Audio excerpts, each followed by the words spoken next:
Here's a staggering truth. Mississippi's workforce is being celebrated with big speeches, but they're still short on the real help they need. As Labor Day approaches, state leaders will proudly extol the dedication of our workers. From executives earning top dollar to retail clerks, farmhands, and delivery drivers earning minimum wage. And yes, Mississippi truly has some of the most hardworking people you could find. But here's where it gets controversial. While we cheer on our labor force, annual studies remind us that the working conditions in Mississippi lag behind nearly every other place in the nation. Nonprofit organization Oxfam, which pushes for economic fairness, just ranked Mississippi dead last, 51st overall when you include Washington, D.C. and Puerto Rico in its latest Best States to Work evaluation.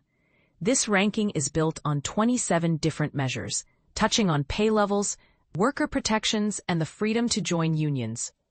So why is Mississippi at the bottom of the list? For starters, we're one of just 20 states that haven't raised our minimum wage in years. We still don't offer paid family leave. Our unemployment benefits are among the weakest in the country, and our equal pay laws barely move the needle on gender and racial pay gaps. And this is the part most people miss. The single biggest barrier harming thousands of Mississippi workers is lack of affordable health care. Under federal law, states can expand Medicaid to cover more low-income adults, but Mississippi stands among 9 holdout states refusing to do so. Instead, many local politicians argue that boosting private sector jobs with employer-sponsored insurance plans is the answer. But has that strategy panned out? Not really. When Medicaid expansion first became an option more than a decade ago, Mississippi already ranked near the bottom, one of the worst in the nation, for the percentage of workers with employer-based health coverage.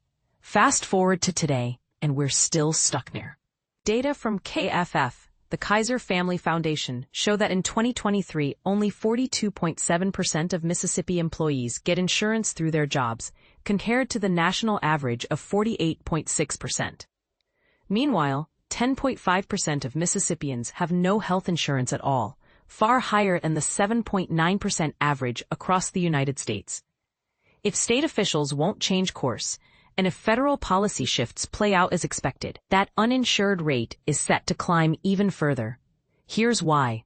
The enhanced federal subsidies for plans sold on the federal marketplace, added under the Biden administration, are scheduled to expire at year's end. Congress chose not to extend those discounts when negotiating last year. KFF estimates that once these subsidies vanish, the typical marketplace policy in Mississippi will cost an extra $480 per person each year. That increase could price out many who work part-time at restaurants, gas stations, or landscapers' crews. Experts warn fewer Mississippians will be covered as these federal supports phase out and Medicaid remains closed off. Roy Mitchell, director of the Mississippi Health Advocacy Program, points to federal projections suggesting 170,000 people could lose their marketplace plans by the close of 2025. That paints a painful picture. More uninsured residents, more untreated illnesses, and ultimately, fewer healthy workers for politicians to applaud. Yes, it's Labor Day, and yes, it's right to honor Mississippi's workforce. But I have to ask, when will policymakers move beyond empty praise and deliver real healthcare relief for our lowest wage earners?